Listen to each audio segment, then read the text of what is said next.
If you're serious about comfortable cruising, particularly with a partner, you're going to be interested in this boat. But I think for a few of you, you're probably going to be coming out of something like a pretty decent sailing yacht, a cruising yacht. So I want to quickly show you something before we get out in the ocean. There's quite a bit of swell out there. We're going to run this boat at a fairly decent speed, perhaps a little bit faster than some of you would intend to do it, but it's a demonstration. I'm going to show you what she's like into the swells, across the swells and down the swells, and there is some swell today, but just get straight down here. So Jordan, just pick a side.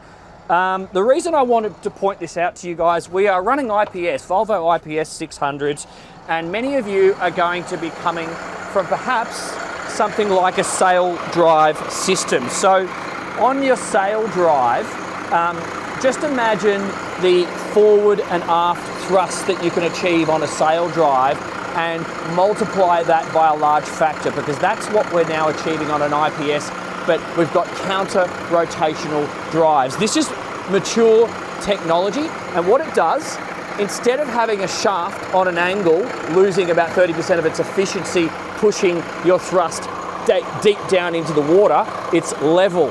So with that, we've got really good fuel efficiency, high cruising speed potential, and a lot of comfort underway. So that's what's going on down here. And I suspect if I think you are who I think you are, that might be a new piece of tech to you. Finally, the engine bay itself is located aft of the doors. So we're going to be closing these doors, and I'm going to give you a fully insulated in the air conditioning or heating, if you're in other parts of the world, experience, because it is like a bit of a luxury sedan cruising down the highway. That's the kind of experience you get on this boat. Let's do it.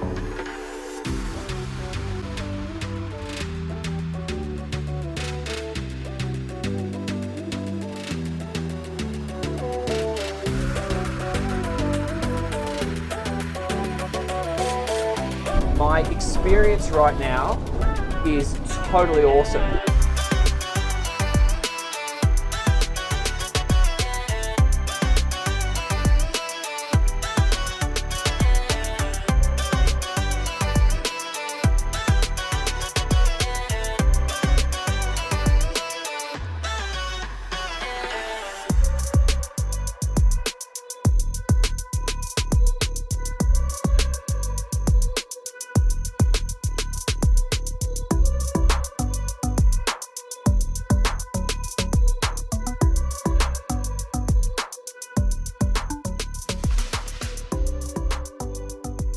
So as I said, we're running the IPS 600s on this one. That's about 440, twin 440 horsepower.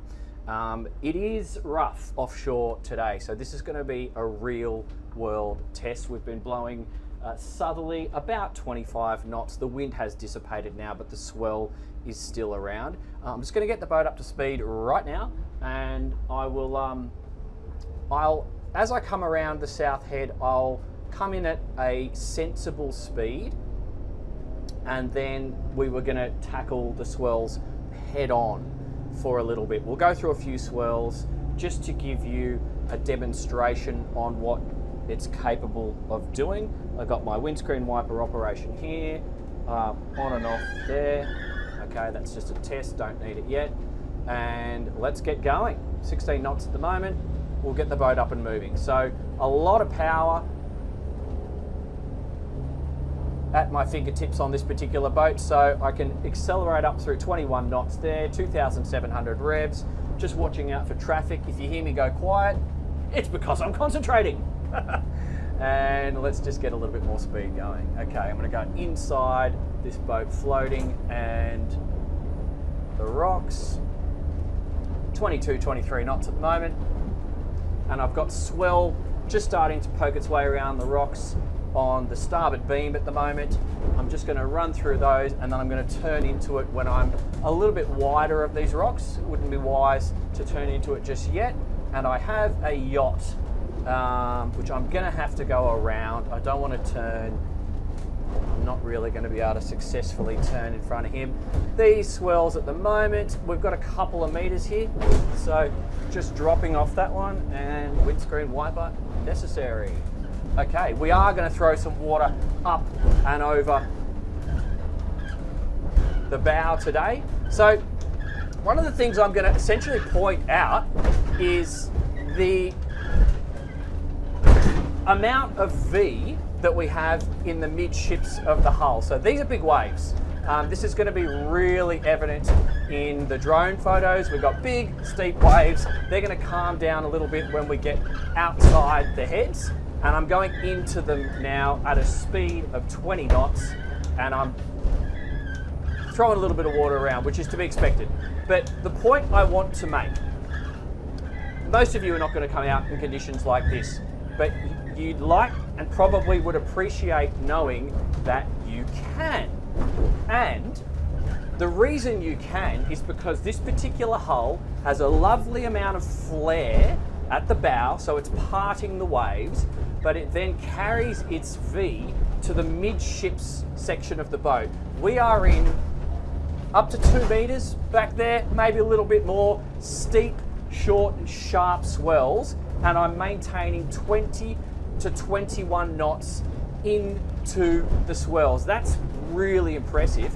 But as we drop off some of these waves, because of that V, which is carried all the way to the middle of the boat, we have a soft landing. So it makes the experience all the more doable. So now I'm actually just going to turn out to sea, all clear to port, and I'm going to take the swells on the starboard beam.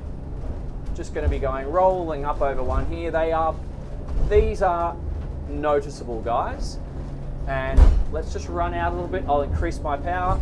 We're going to talk about fuel flow and speeds as we get into the calmer water, and I can take my eyes off the ocean and focus on it for you. Okay, so sitting on 21 to 22, just touching 23, going down some of the waves there, and comfortable. The boat's giving me a level attitude most of the time at that speed, and now I'm going to bear away to port and run down swell. Okay. My visibility allows me to see the approaching waves. I can see up and over them when I'm at the top, and I feel at the standing position in these conditions I'm good. However, if I was setting the boat up for a little bit of mile eating, going somewhere, which I suspect you're all going to want to do at something like this, these seats are amazing. We will talk about them a little bit later when we're in the calm water. So now we're going with the swells, and I'm really going to increase the power here. So you'll see me lurching up and over some of these waves, 27 knots. I'm not doing full speed until we get inshore. Now you can see the flared bow doing its thing. So yes, it throws up some water in the big seas. You should expect it to do that. But it allows us to have an amazing amount of accommodation downstairs, a beautiful looking hull, and because it's carrying that V all the way to the middle of the boat, my experience right now is totally awesome. You know, this should be quite a frightening experience on most boats. If you came out here today on almost any boat that I test on the channel, definitely any sports cruiser, many sedan motor yachts which are not designed for this sort of sea state, you're going to be shitting yourself. Basically, you're not going to have a good time. You're going to really frighten your guests if you have any on board with you, and the whole experience is possibly going to be on the negative side. Whereas right now, hopefully it's coming up in the drone shots, we're maintaining 27 to 29 knots with a following swell of up to 2 meters at times, and we're just plowing through it. Visibility's good. Okay, so now let's start to talk about some of the fuel flows. I'm varying my revs from 3,400 to 33. I just want to have power to get up the back of some of those waves, but the optimum revs on this engine stated by the manufacturer is 3,300, which we'll test in a second, surfing down that wave at 29 knots. So 3,300 revs right now, giving me a fuel flow ranging in the 120 to 130 as we climb up and descend down some of those swells and giving me a speed return of 26.5 to 27.5, which is bang on what the manufacturer's specs said. Actually, they said 27 knots, which we can assume was done in flat water, which we are definitely not in right now. So that's impressive. And when we just come around the corner here, looking out for kayakers, other people, it is summer here, so it's busy. Once I've got a clear run, I'm going to wind the boat up. But before I do that, I'm actually going to slow it down, because you're not all going to drive around like that. I was doing that to demonstrate to you that it's perfectly possible and the boat will eat it up. But let's just take it back to 3,000 revs. Let's come back to 3,000. Now, next couple of points. We've got the door closed. The engine is outside of the cockpit area, so there's a bulkhead in between the engine and us, and it's not underneath the living spaces that we're in right now. So the noise levels are incredible. At a cruising speed now of 24 knots, 2,980 revs, we're sitting on about 100 litres per hour. So notice how you don't see a great benefit on your fuel flow to go slower. I'd say the decibels level is a little bit better. I'd say that is a tiny bit better. But if I just now start to wind the speed up, all clear to left and right, no one's around me, kayakers are far away, and I'm just going to run downwind so that drone can keep up. Let's just go back up to the 3,300.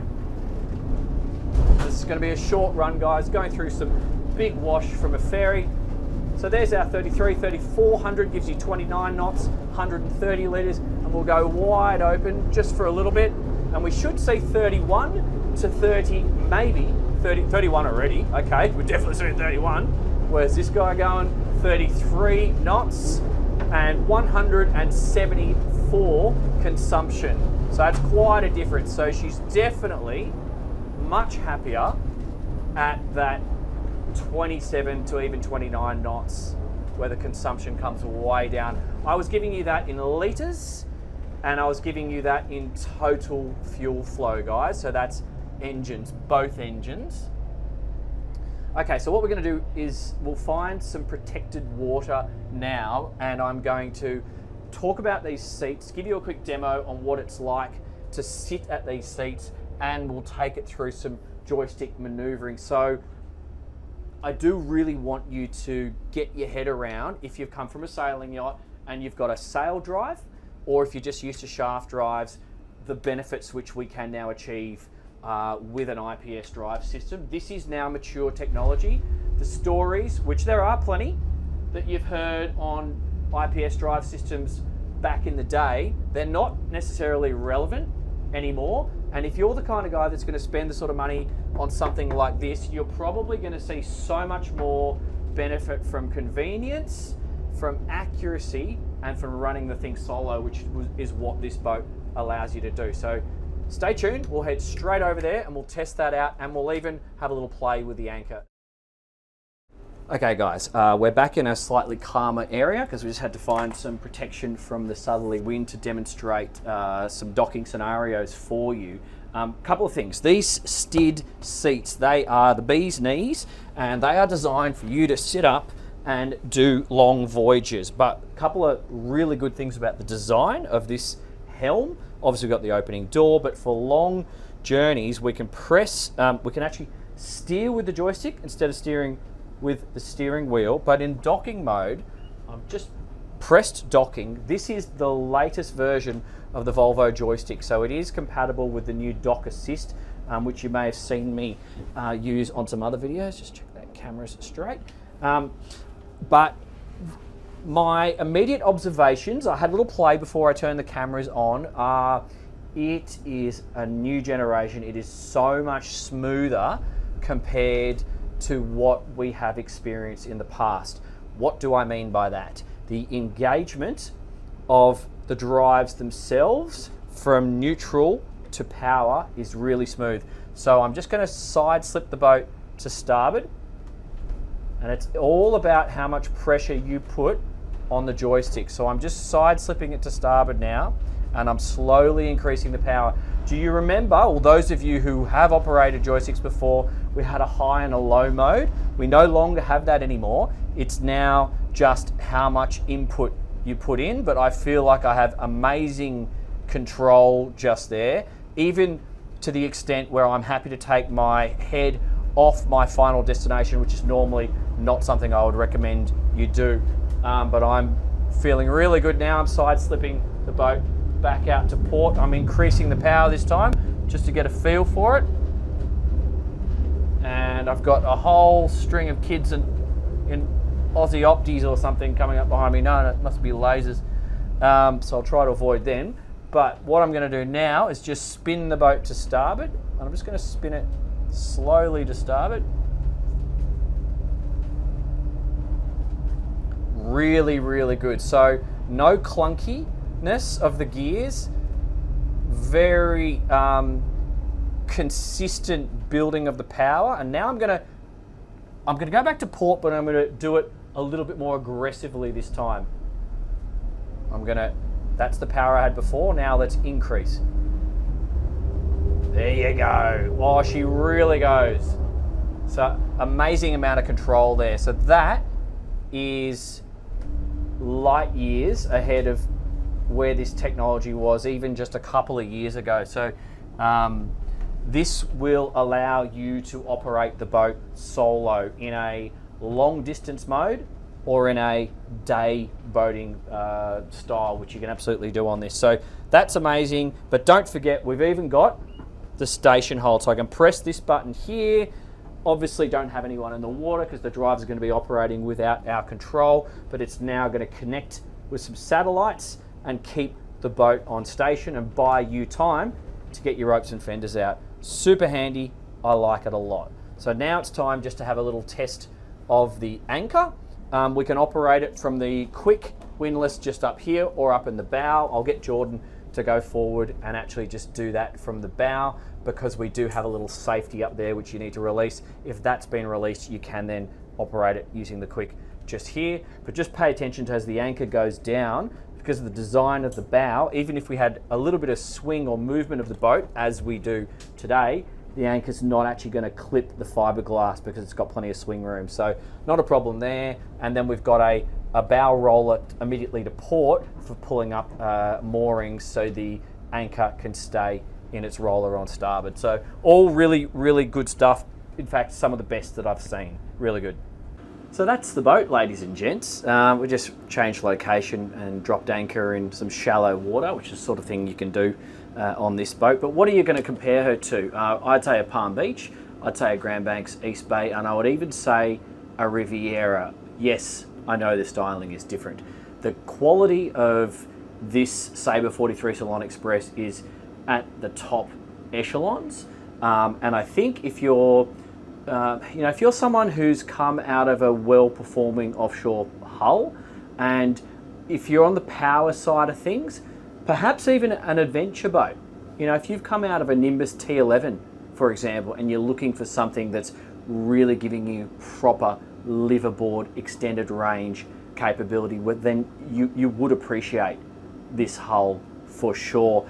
And as I suspect many of you, if you're coming from sailing and you want faster cruising speeds, really comfortable offshore experiences, but then all the luxuries and the weather protection that we get with the powerboat, well then you're going to absolutely love this without a doubt. And the ability to overnight some extra friends, really do a lot of day boating, but you can also, you don't have to overnight them because there's an interesting little tidbit about this boat. Going to cover that in the walkthrough video separate to this one. But really good cruising speeds. We saw 27 knots happily at 3,300 revs, top speed of 33 knots.